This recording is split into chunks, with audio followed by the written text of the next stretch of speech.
Want to speed up your weight loss results? Of course you do! Then my friend, one of the first things you need to look at is what you're currently doing, or in this case not doing, that's slowing you down. On today's podcast, I'm sharing 5 things you're not doing that are slowing down your weight loss results. Listen, anybody can help you lose weight after menopause by restricting yourself and using willpower, but my zone of genius is helping you lose all the weight you want and keep it off forever by changing your mindset. Welcome to the Get Your Goal podcast, where ambitious menopausal women come to lose weight for the last time. I'm your host, Paula B., certified life and weight loss coach, author of Mind Over Menopause, and former yo-yo dieter. When you're ready to change your mind about weight loss, I'm here to help. Let's get your goal. Welcome to the podcast, love. Let's dive in. I get asked a lot about what to do for weight loss, which makes sense because I'm a weight loss coach. And of course, I have a super simple framework called the 5-0 method that tells you exactly what to do each day to lose all the weight you want and keep it off forever. But the thing that we're talking about today is something I almost never get asked about. And that's what you're not doing and how it's not only dramatically affecting your weight loss, but could be the reason why you would struggle to keep the weight off in the future. So today, I'm sharing 5 things you're not doing that are slowing down your weight loss results, and of course I've also got the solution for how to get them done. Thing number 1 that you're not doing is you're not journaling. And I get it, I do. For the longest time, this was my biggest struggle too. We've been taught since forever that weight loss is just a body thing. You eat right, you exercise, and boom, weight loss. There are formulas and math and calories in, calories out, right? Well, not exactly right.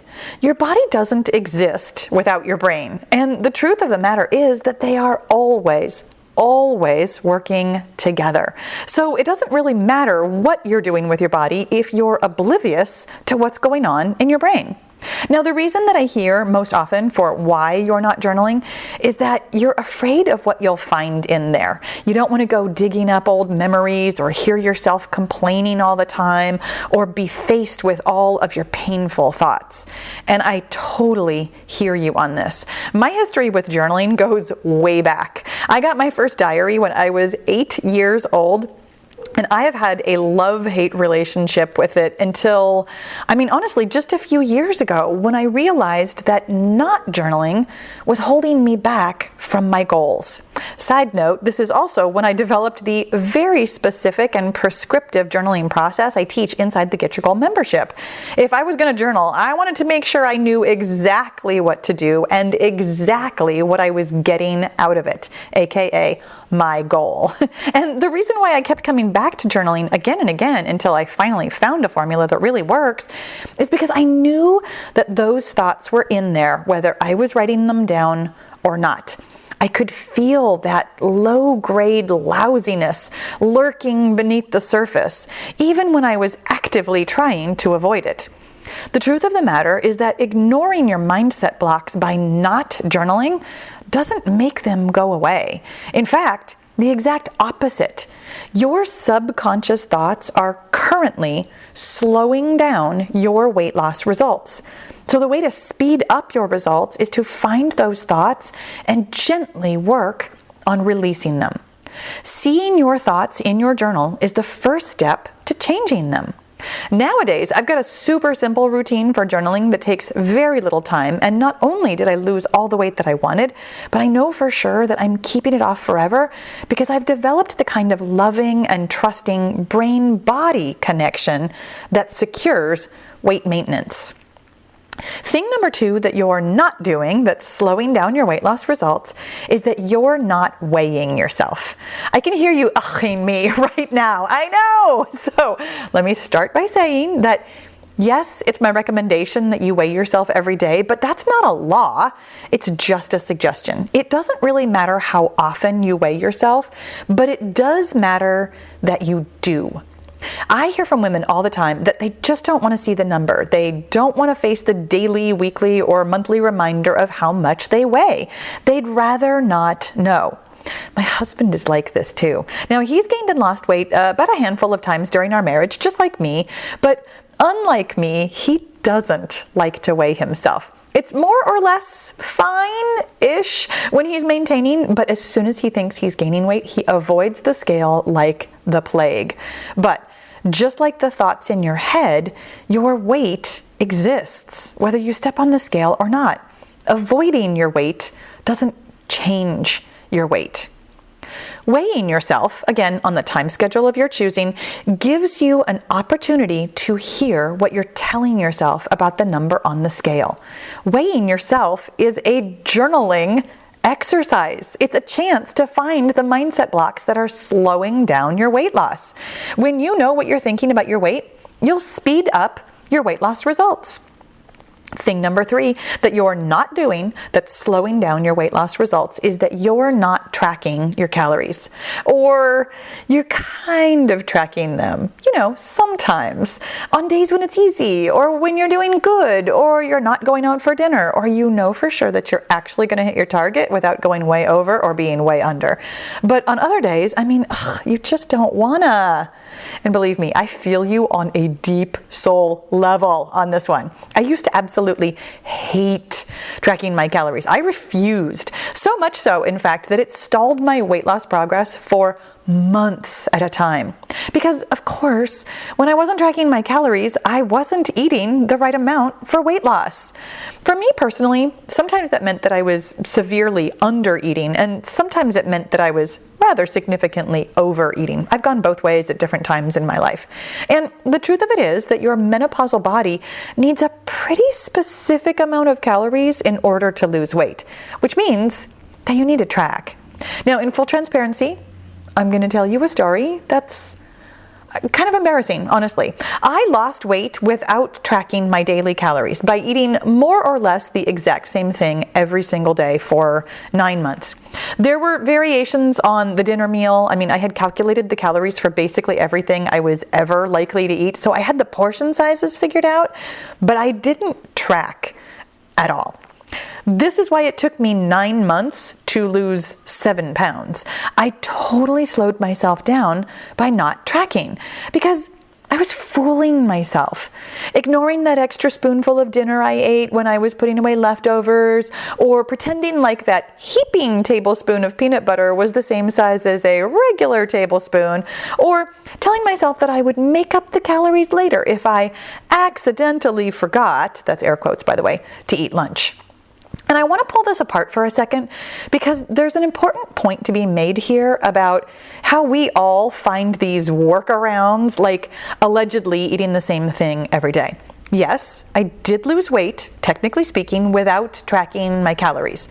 But eventually, in order to keep that weight off, I had to face how much I was eating. Just like your weight and the thoughts in your head, calories exist whether you're tracking them or not. And also, like weighing yourself, tracking your calories is a journaling exercise. Every single time you open that app or that spreadsheet or that notebook, it's an opportunity to find the mindset blocks you have about how much you're eating, how much you think you should be eating, and how much your body actually needs in order to lose weight. When you're willing to be honest with yourself about these things, you'll be capable of losing all the weight you want and, the most important part for me, keeping it off forever. Thing number 4 that you are not doing that's slowing down your weight loss results is you aren't holding yourself accountable at the end of the day. One of the things that we do inside the Get Your Goal membership is post in the morning about the tasks that we intend to get done, and then post again in the evening about what we actually got done.